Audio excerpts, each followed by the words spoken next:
It's one of the entertainment industry's most well-known award shows. Welcome to the Golden Globes. 25th Annual Golden Globes, and Happy New Year, Hollywood. We are gonna have some fun. Let's have a laugh at your expense, shall we?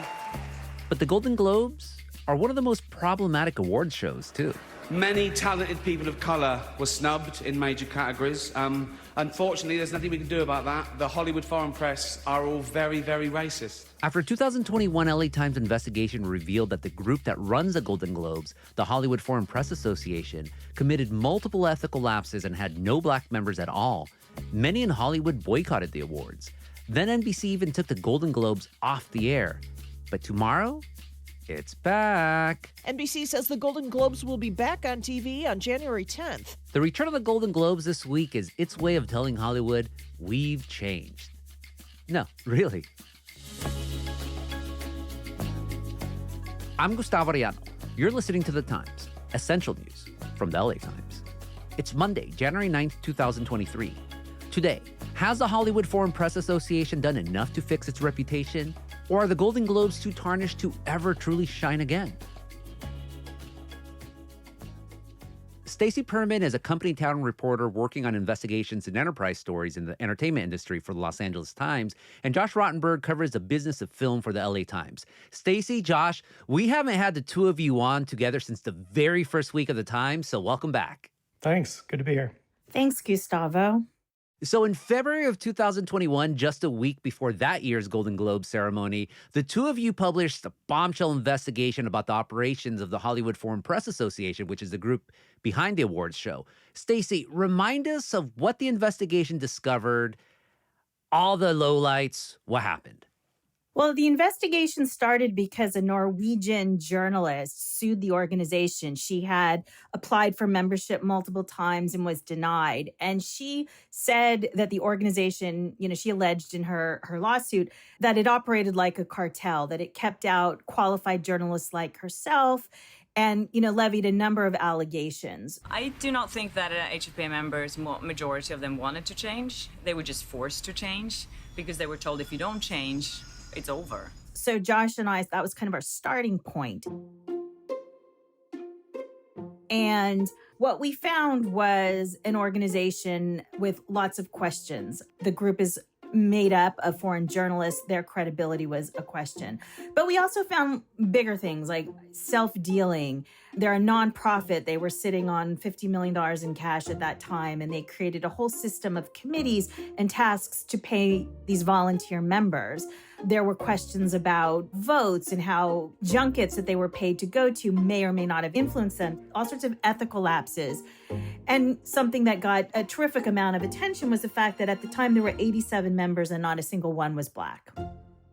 Yeah, the investigation got a lot of attention. But Josh, how did Hollywood react to all of this? Well, the investigation, and particularly, like Stacey said, the reporting of the fact that the group had no Black members, it sparked a chorus of criticism that was certainly beyond anything Stacey and I expected. Within days of the story being published, you had Time's Up and powerful industry figures like Ava DuVernay and Shonda Rhimes calling for the HFPA to undertake major reforms. You had stars like Scarlett Johansson and Mark Ruffalo publicly blasting the group. And over the next few months, you had publicists banding together in an unprecedented way to essentially boycott the HFPA and deny them access to talent. And as the HFPA was kind of fumbling through their initial efforts at reforms, the bottom really started to fall out of their support. Eventually, Hollywood's biggest studios and platforms, Netflix, Warner Brothers, Amazon, HBO, they all said that they were cutting ties with the group until it cleaned up its act. And you even had, to cap it off, Tom Cruise saying that he was going to return his 3 Globes trophies. Finally, by May of 2021, NBC, which has aired the Globes since 1996, decided that the situation was just untenable, and they announced they were pulling the show off the air for 2022. I mean, Stacey and Josh, your stories nearly ended the Golden Globes once and for all. And because of that, the Hollywood Foreign Press Association vowed immediately that they were going to change to save themselves. What were some of their very first moves, Stacey?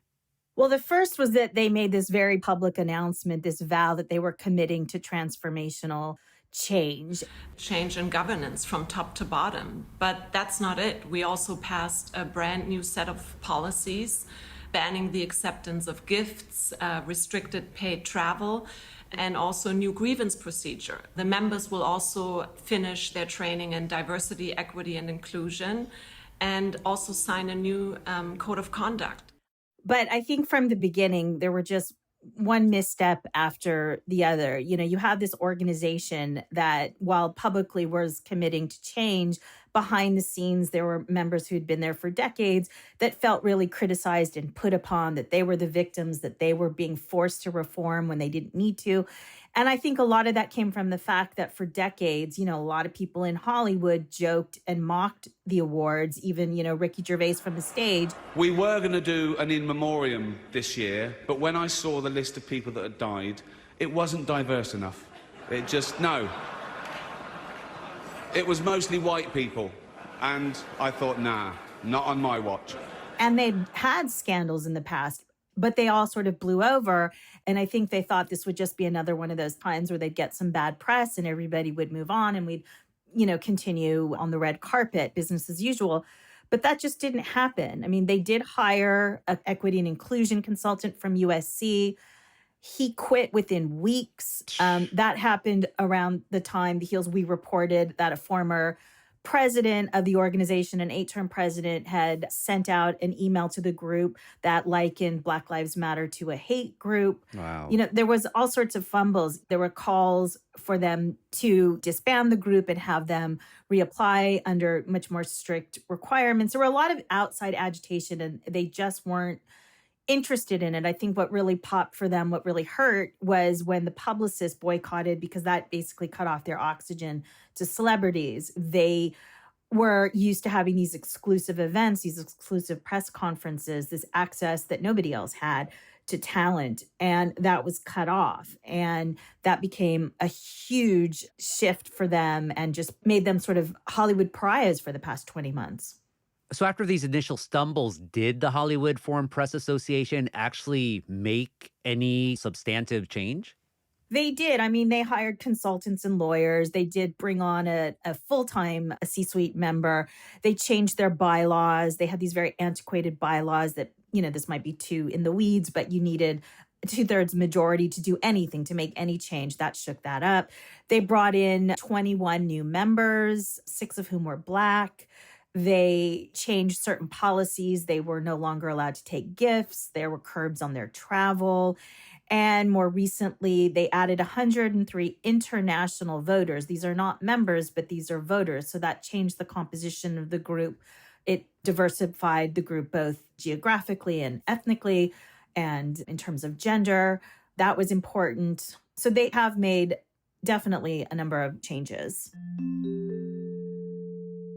Todd Boehly, who is the CEO of Eldridge Industries, he's a billionaire. He owns, you know, stakes in the Dodgers and now the Chelsea football team in London and the Beverly Hilton and Dick Clark Productions and a number of entities, stepped in to become interim CEO. We had the combination of, you know, the business model that was changing, challenged governance, and a sense of power, which ultimately resulted in, you know, kind of the catastrophe that we all witnessed. Josh and I spoke to him a couple of weeks ago, and he acknowledged that there was a lot that needed to change. And it took a crisis in order to make change.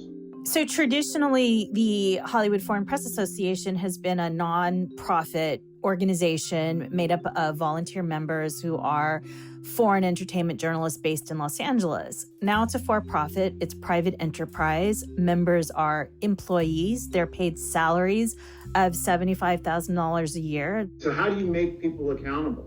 Well, you transition the organization from a not-for-profit with non-accountability and bad governance into an organization where there's real accountability, you know, employee-based like accountability. They're going to have paid vacations, dental and medical, just like any other employee. But it also means two things. It means, as a for-profit and a private for profit at that. It's less transparent. Their financials will not be available. Their tax reforms as a not-for-profit are available publicly, as are any not-profit. So there'll be less visibility in the machinations and the operations of the organizations. But also, I think this is a key point. As employees, they're at-will employees, so they can be fired for cause or without cause at any time. I think that's one prong of accountability. I mean, if you're an employee, you have stakes in the organization, you have an investment in doing well and continuing on in order to get paid. So that's his definition of accountability. You know, for years, the HFPA had these exclusive press conferences that they set up with different television shows and movies. And a number of the members would use those press conferences to get commissions, to get articles, to get paid essentially. And so they became a real cornerstone of a revenue stream for several members. But the system broke down because it also became sort of, if you ask any publicist, you know, it was never written in stone, but it was a sort of unwritten rule that if you were going to be considered for a Golden Globe, you had to participate in these press conferences, which is one of the reasons broke down and that the publicists really wanted to abandon this long time standing tradition. And so I think what Boley's saying, when you take that off the table, it sort of removes some of these incentives for potential conflict. Now, by making them not reliant on press conferences, and I take away, kind of the conflicts of interest that were embedded in the organization that might have created the opportunity to be swayed by things other than, just being authentic and having real integrity. Josh, what are critics of the Hollywood Foreign Press Association saying about these changes? Well, I mean, whether everything they've done adds up to a really reformed group is kind of in the eye of the beholder. And in terms of diversity, you can say that they certainly made strides. They now say that they're more than half female and more than half racially and ethnically diverse. But some of their longstanding issues remain in terms of transparency. This was always a very secretive group, but now that it's a private for-profit company, we're going to have even less sort of visibility into how it's run. The journalistic credibility of some of its members is still, frankly, kind of questionable. And a number of the members whose behavior the industry found kind of problematic are still there. And like Stacey said, the ownership by Todd Boley, who has financial stakes in the trade magazines, which cover award seasons, in the indie film company A24, which has movies in contention for the Globes, all of that raises questions about conflicts of interest. So ultimately, the upshot of all the reforms is that the Golden Globes has turned itself into a for-profit group of paid professional voters. That is something that Hollywood hasn't really seen before, and that I think a lot of people still feel a little uncomfortable about. How did Boley respond to this criticism about, planned payments for members? Well, it was interesting. I mean, he sees them as employees and, we got a hold of the contract. The contract explicitly outlines their duties, which are to watch films and television shows, nominate them and vote on them. And as Josh said, I mean, essentially this makes them paid voters. They're being paid $75,000 a year. He saw this as just, employee duties. That was the way he looked at it. He didn't see a conflict. He didn't see a problem. He felt that this was a way to kind of shake off the old yoke of problems that girded the organization for decades. And to make them accountable was to make them employees. And I think this is a mechanism about becoming professional, right? And, I think if you look about what is the things that make professional organizations professional, I don't think it's anything other than proper checks and balances, good governance, and mechanisms to ensure that the organization is evolving with the times at a very professional standard. More after the break.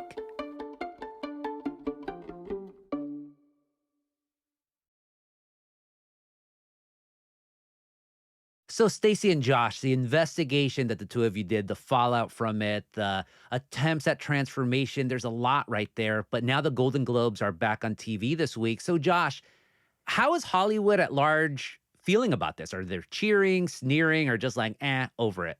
I'd say a lot of people in the awards ecosystem are pleased to see the Globes make a comeback.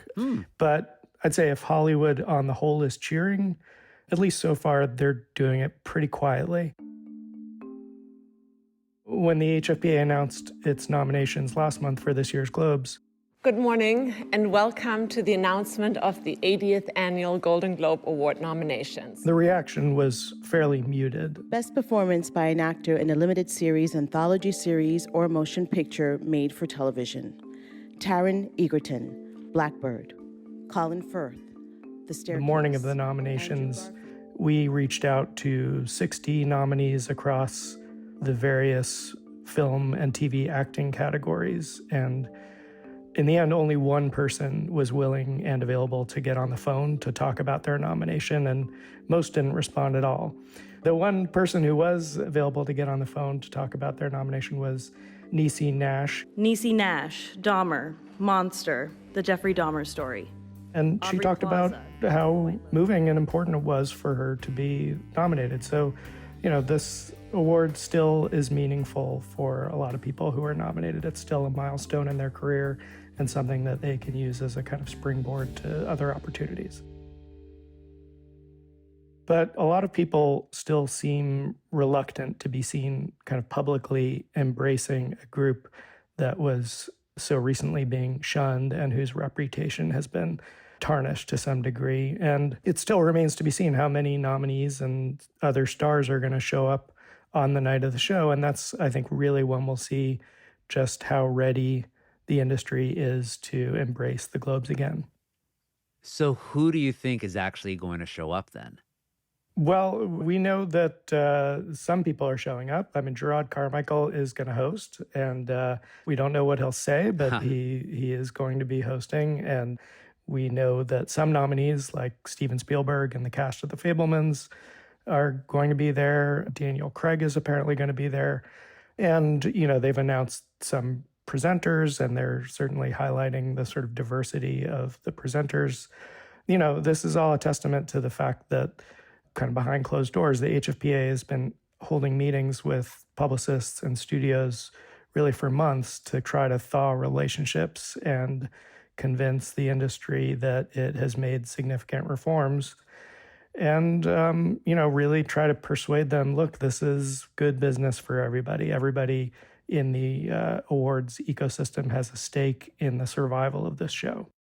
Why do you think the skepticism continues, Stacey? The stereotype of Hollywood is that they always want to throw parties for each other. They always want to get any little amount of awards. So here's something that's been going on for decades, and now it's back, and now they say, hey, everything's much better. You could trust us now. And yet still there seems to be almost like blasé attitude to it now.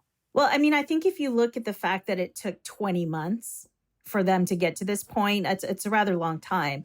I think Hollywood, particularly publicists and talent, have a long history of interactions with the HFPA that gives them pause.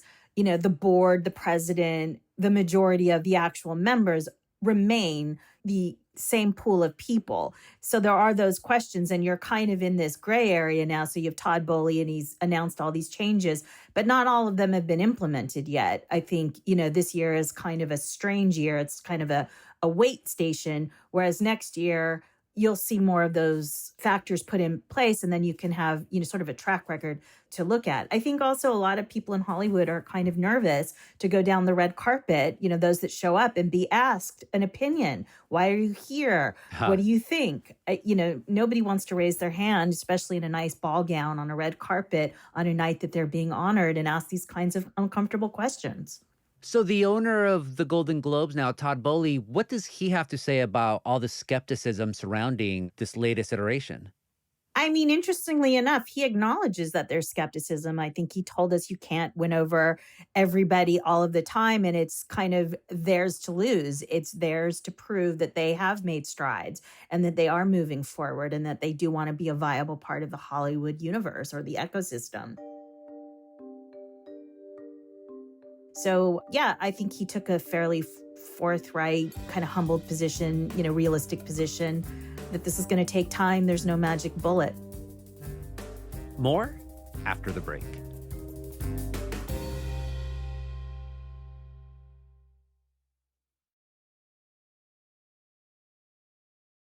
So, Josh, NBC renewed the Globe's telecast for so far just a year. So we're going to see if it's going to be a real lasting comeback or not. But since it is back on TV, what does its return mean for other awards shows like the Oscars or the SAG Awards? Well, the Golden Globes has for years been a kind of key stop on the road to the Oscars. And at a time when a lot of kind of awards hopefuls have been struggling at the box office, whether it's Tar or The Fabelmans, studios really kind of need awards shows like the Globes more than ever, really, to help bring marketing attention to their movies. I mean, there's a reason that studios and networks have historically invested millions of dollars every year into trying to get Globes nominations, and that kind of fundamental dynamic hasn't changed even with all the controversy.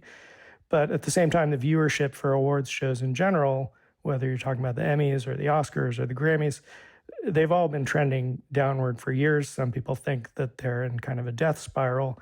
For a long time, the Globes were able to kind of buck that trend. NBC aired the Globes on Sunday night. The lead-in was usually a Sunday night football game, and that pretty reliably delivered an audience in the neighborhood of 18 million viewers a year.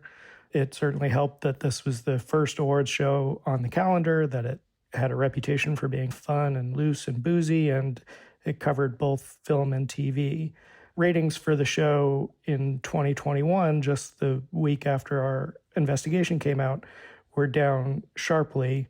Only about 7 million people watched it that year. And this year, I think it's really anyone's guess how many people will tune in on a Tuesday night for an awards show that they haven't seen for 2 years. For the two of you, what would success look like for the Golden Globes this year? I think success would look like the Golden Globes of yore. You would just have a huge population, a huge galaxy of stars and celebrities show up. It would once again be the party of the year, and it would deliver blockbuster ratings for NBC. And that's a tall order, I think, on both scores, particularly now.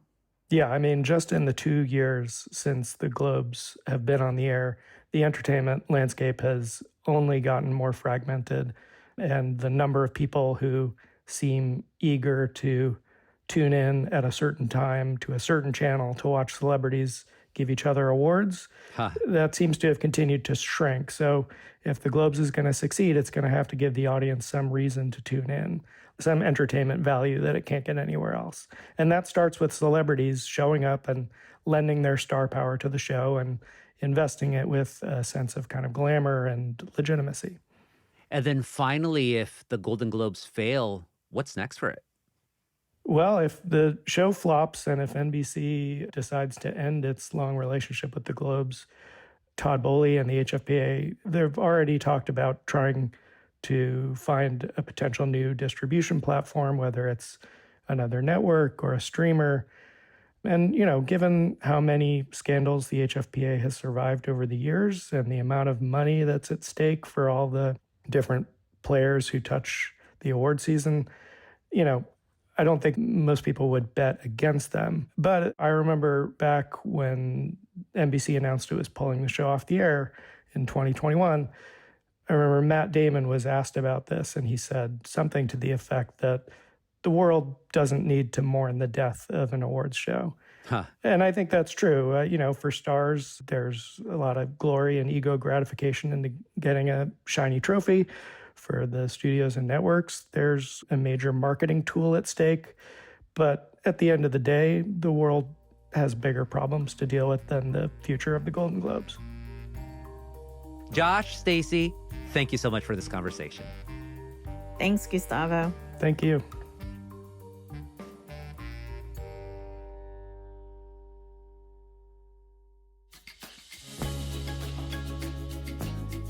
And that's it for this episode of The Times, Essential News from the LA Times. David Toledo, Kasia Brasalian, and Kinsey Moreland were the jefes on this episode. It was edited by Hiba El Urbani, and Mario Diaz mixed and mastered it. Our show is produced by Denise Guerra, Kasha Brasalian, David Toledo, and Ashley Brown. Our editorial assistants are Roberto Reyes and Nicolas Perez. Our fellow is Helen Lee. Our engineers are Mario Diaz, Mark Nieto, and Mike Heflin. Our editor is Kinsey Morley. Our executive producers are Jasmine Aguilera, Shani Hilton, and Hiba El Orbani, and our theme music is by Andrew Eatman. I'm Gustavo Arellano. We'll be back Wednesday with all the news in Desmadre. Gracias.